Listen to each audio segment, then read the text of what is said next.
The Twin Prince's Greatsword is a unique item in Dark Souls 3. A bit of a collectible that rewards players for heading all the way through a second journey of the game. We might now see it as a prototype for the Demon's Souls remake's Penetrator Armor quest, which I will not have footage for here because there is no way I'll ever put in the time to earn that gear. That makes New Game Plus more than a repeat playthrough at a slightly higher difficulty. However, as an actual weapon, it's also rather unique in that it is capable of dealing physical, fire, and magic damage all at the same time. Well, not literally at the same time, but it has the potential to utilize each damage type along its moveset. It also has scaling for every single stat and relatively low requirements, to the point that even a level 1 character can wield it with a specific equipment build. This means that it can slot itself pretty well into most builds, and hammer on the weaknesses of most enemy types. That being said, is this weapon really worth all of the effort? If you have to have already beaten the game twice to get it? Guess there's only one way to find out. Howdy, I'm Prakuza, and welcome to DevBox, where today we're going to determine if the Twin Prince's Greatsword is really worth the effort of picking up. And we're gonna do that the only way we know how. With science! To do that, we'll be taking a level 1 character through to the Twin Prince's fight in New Game Plus, in order to get our hands on our weapon of choice. Now, you might be wondering, why is that the best way to test the worth of this weapon? And to that I say, silence. This is science. We don't have time for your paltry questions. We must simply find answers, no matter the cost. So we start as the deprived, not the depraved, already made that mistake once.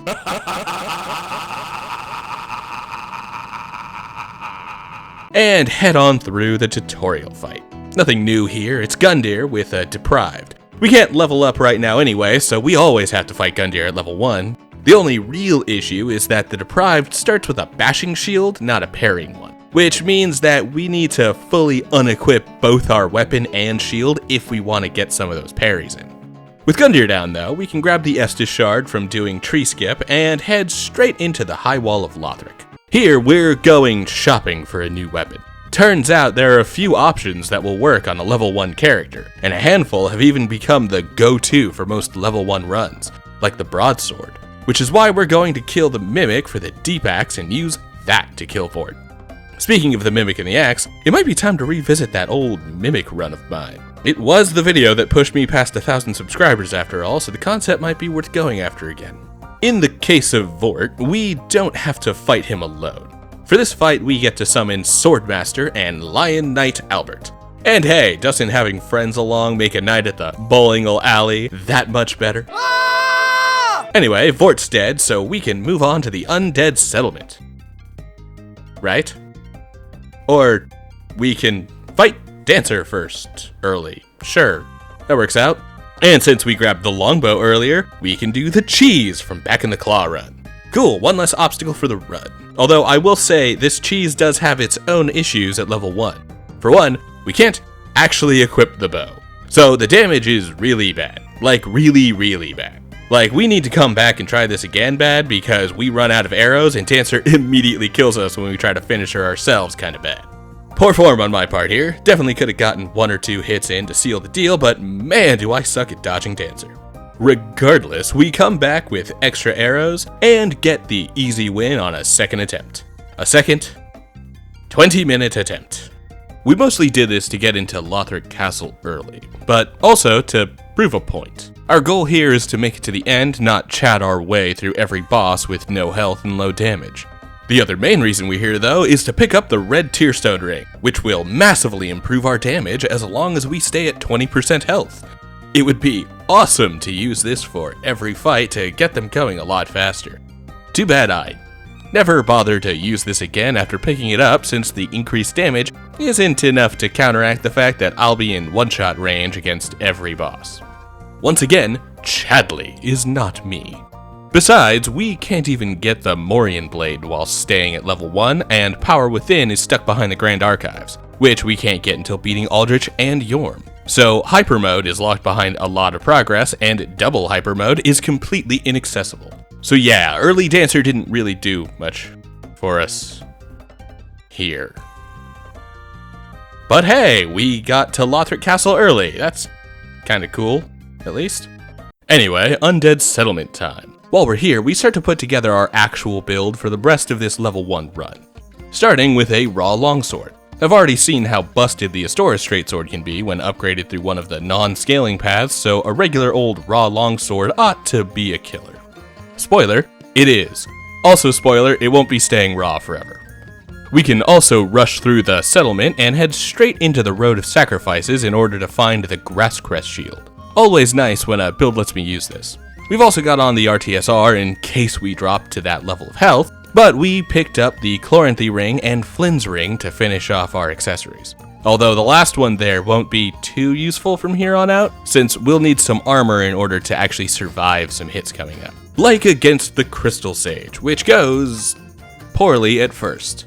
Failing at this was actually the end of my first play session, which I only really started as a way of taking a break from crunching on the Final Fantasy X video from last week. Yes, I am that broken that this is what I did to relax from working on a different video. Anyway, coming back a few days and the entirety of the Blitzball grind later, and I've got a clearer mind ready to cross this boss off the list. The trick here at low health is to always stay on the move. There's no real time to take stock of the sages as they spawn, unless of course you know the spawn locations based on the crystal patterns. Of course, I don't know the patterns, so I'm winging it here. Still, after some perseverance and a good case of the zoomies, we get our kill and can head into the Cathedral of the Deep. This is a bit of a weird locale to visit, as we don't really need anything here, but because we take a specific route to get to the end, we wind up having to fully explore it, which is fine since Cathedral is among my favorite areas in the game, because it's one of the best areas to explore with tons of extra nooks and crannies and pathways to check. Still, because we wind up taking the more general path, we get sent down the bridge by Patches and need to go find our way to Romina in order to get him to leave this area later. For now though, we're only really here for the Deacons of the Deep, and we can once again summon for this fight. This time we can have Henri and Horace help us out, which is pretty nice for this particular fight. It really helps us from getting overwhelmed while we're up against this giant group. Which is great, since if 2 or more Deacons gang up on me, I'm insta-dead. There's also the Alluring Skulls, which can help us open some space here and there and get some hits on the main Deacon, or the possessed one in the first phase. In the end, the distractions are enough to get us a few key backstabs on the lead Deacon and get our win with little issue. For fair and keep, we already have our main build for the majority of the run at this point, so we can hurry through lighting the fires. One thing I will note is that at this point, I start picking up armor in order to give myself more of a fighting chance against some bosses, and I lucked out on the Black Knight, dropping the chest piece the first time I killed it. So I've been wearing that for a while, since it's pretty sick looking and also gives really good damage negation. Still, we're heading pretty quickly into the Abyss Watchers. There are no summons for us to make this easier, but at least Red Eyes could help us out a little, once again stopping us from getting overwhelmed, turning this into a one-on-one fight when we get the chance to split the enemies. Of course, that does mean that we're completely on our own for Phase 2, which goes about as well as expected on a first attempt, which is to say those trailing flames absolutely shred me. So we regroup and swap our longsword from raw to fire, which should give us some extra damage even if the second phase has some decent fire resistance. The point is that with the update to our damage, it only takes a few attempts to figure out when to attack, when to back off completely, and when we can sneak in a nice backstab after he gives me some good opportunities. This leads us into the Catacombs of Karthus, where we should be looking around a bit and finding Henri in her 2 main locations. Doesn't exactly go as planned though, and we fail to properly inform her of Horace's fate, which would lead her on the way towards getting her to help us later, but yeah, we fumble it here and head straight to Wolnir. So, Wolnir at level 1. How's that go? Honestly, I didn't expect for a gimmick boss like this to be such an issue, but it does prove to be a little tougher than I would have originally expected. For one, our low vigor means that the fog is basically an instant kill. So we need to make sure to stay well out of range of it, whether he's breathing it down onto the arena or clawing his way up out of it and dragging it further to the top. And point B, his hand swipes are very difficult to read while locking on, and will instantly kill us if they hit us at this point.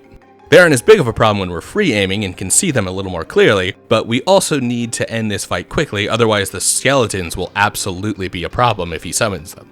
Which makes this task of managing our aggression with the need to watch out for those riskier attacks.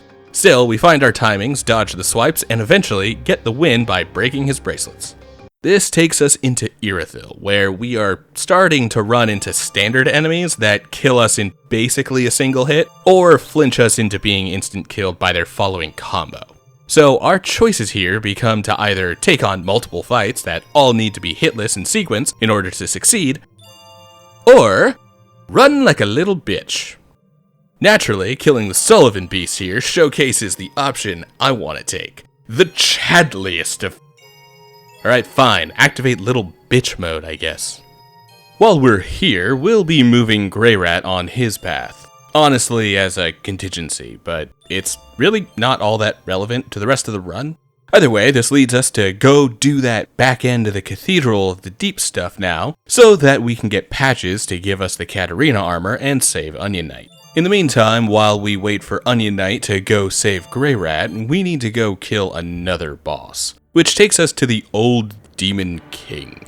Our armor keeps this from being another forced hitless fight, but we do have to heal after each hit. Also, while the fire infusion isn't doing us any favors, we've found enough large Titanite shards to hit +5 and keep our damage high enough to not really have to worry for this fight. Really wish I had more to say about this guy, but he's kind of become a stepping stone in recent runs as the random boss I kill in order to save Greyrat. Alright, with that done, we can head through to the rest of the valley itself and take on the boss.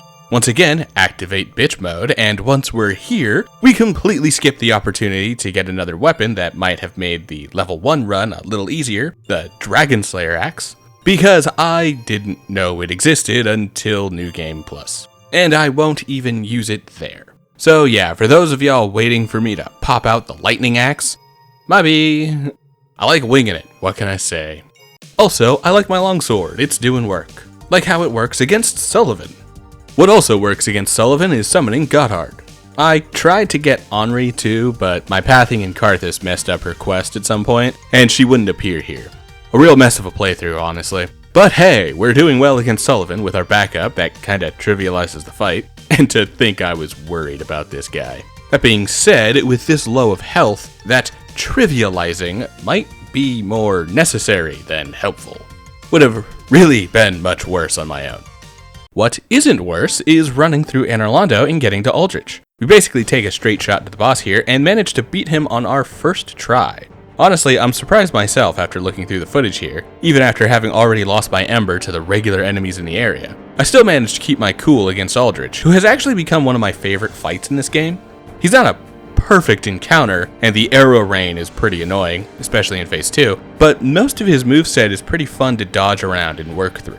Especially all of the need for careful positioning and stamina management, as he starts throwing out a bunch of passive ball attacks and creates a massive hitbox on the ground when he dives. It's a neat challenge with some interesting gimmicks that don't overdo it into being basically a set piece rather than a real fight. Speaking of which, we're in Profaned Capital and freeing Onion Knight, in preparation for our bout with Yorm.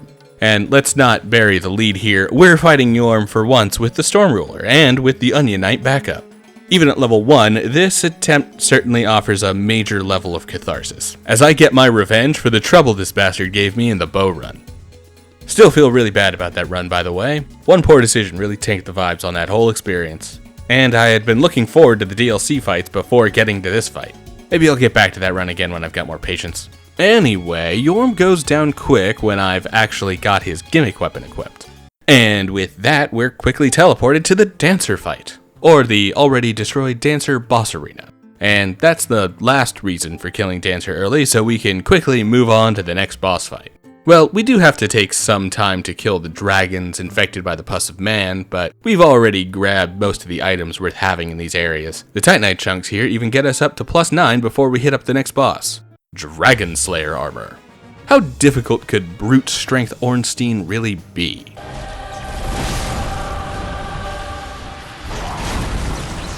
Ah, that difficult.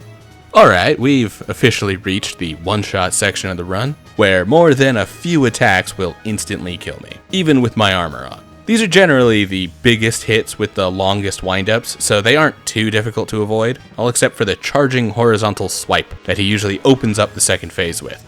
Not saying it's impossible to dodge or even all that difficult when you know the timing, but for some reason I really struggle against this specific attack in a lot of attempts here.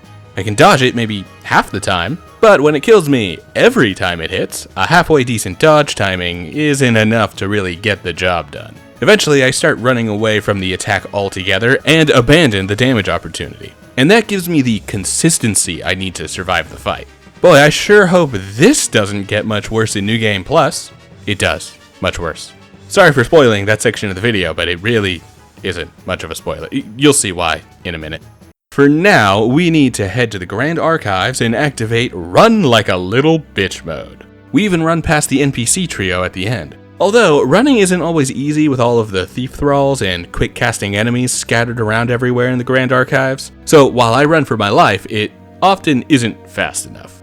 While we're here, we also find the Dex and Int boosting rings, and we go back to pick up the Strength one before the Dragon Slayer armor. And then we head to probably the most difficult fight of this entire run. Honestly, you never really understand exactly how much of a difference a huge health pool makes in these games until you see what happens when almost every hit is an insta-kill. So, how does this go? Poorly. What do I do about it? Cheat! The most notable problem for me comes mostly from my over-reliance on locking on, as this makes dodging Lorien's teleports even more difficult. With that struggle in combination with the fact that many of the teleporting attacks instantly kill me, the fight is painful. Sometimes I die so fast that my souls are left outside of the boss room. Getting through then becomes nearly going hitless against the boss. Again, like Dragon Slayer armor, not every attack is an instant kill, but enough are that this becomes a careful case of willingly sacrificing some minor punish opportunities for the sake of survivability. Now, with Phase 1 this difficult, what can I do for Phase 2? Oh right, the cheese! So the setup starts in the first phase. Basically, we need to make sure that our positioning is perfectly on point during the phase transition. It's not pixel perfect, but it's a pretty tight area, right here in front of the stairs that lead up to Lothric's bed. Essentially, aim for the schmutz all over the carpet here. If you get the location right when you land the final hit on Lorien, then when the second phase starts after the cutscene and we start fighting Lothric, the boss's AI will straight up forget that we're here. Then, all we need to do to succeed is to equip a bow, and fire into Lothric's back right here. If you're curious how we're able to equip this now, it's because of the Hunter Ring. The one that increases Dex by 5, which puts us right in the wieldable threshold, and now we only need like 50 arrows to kill Lothric. Also, I only used standard and wooden arrows here because some arrows can pierce Lothric enough to get Lorien's attention. There's also a pretty specific spot to aim on Lothric's back, with this spot right at the bottom of the vestments, in the center of his back being a very safe location to target. Hitting too high or too low can also trigger Lorien to turn around and suddenly it's a normal fight again. And now that Lothric is dead, we can go grab up some extra stuff that we skipped on the way here. For one, we need to actually kill the curse-rotted Greatwood for the transposing kiln. This will let us get the first part of the Twin Prince's Greatsword. In this case, we pick up the Lorien's Greatsword. Unfortunately, no matter what gear we put on, we won't be able to equip this while level 1. So we'll stick with the Fire Longsword for now. Plus 10, by the way. But we'll at least use a combination of Lorien's armor and Lothric's robes in order to better rock the theme for the rest of the run, which will only last a couple minutes because we're heading to fight the Soul of Cinder and jump our way into Journey 2. So, final boss while at level 1. For some reason this feels like it should be the end of a video. Well, Cinder is a tough bastard when you can't survive half of his attacks, and as far as I know, there's nothing else we can really grab to improve the build. At this point, like with everything since Dragon Slayer armor, it's a matter of learning the fight, figuring out when I can punish, and getting my dodge times better. Especially against the miracle/spear phase. For some reason, this is the worst for me. At least I can usually get him on his knees during most of the other forms, like the magic. As for Phase 2, it's a matter of execution. A lot of attacks will one-shot me again, so keeping my distance becomes the best path towards survival. Although, I gotta say, I don't know if it's greed or what, but this is the worst time I've had with this Wombo combo in a while. Maybe some of my previous runs made this easier because I could tank most of the combo if I dodged enough hits before getting caught, so that lowered the skill floor a little bit. I'm really not sure, but in this case, getting caught at any point is pretty much an instant death. Still, we managed to keep our composure and make it through the fight, ready to replace the Soul of Cinder for one final cycle in this receding world. Alright, we have a level 1 run completely finished. Might not be all bosses, but that's not what we're here for. We're here to find out if the Twin Prince's Greatsword is worth all of this effort, and so far, we're only about halfway through that effort. At this point, I'd say that getting this far was pretty worth it. I'd never done a level 1 run for DS3 before, and it had a lot of unique differences compared to the one in DS1 I did over a year ago. Wow. Can't really believe that my DS1 SL1 run is a year old already. Neat. Well, it's time for New Game Plus, and now we're kinda going through the motions. We'll be using the same weapon in order to do the exact same thing we've done this entire time. So since we've already seen everything we're doing here, let's get the second playthrough done in a quick montage.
That was pretty awful.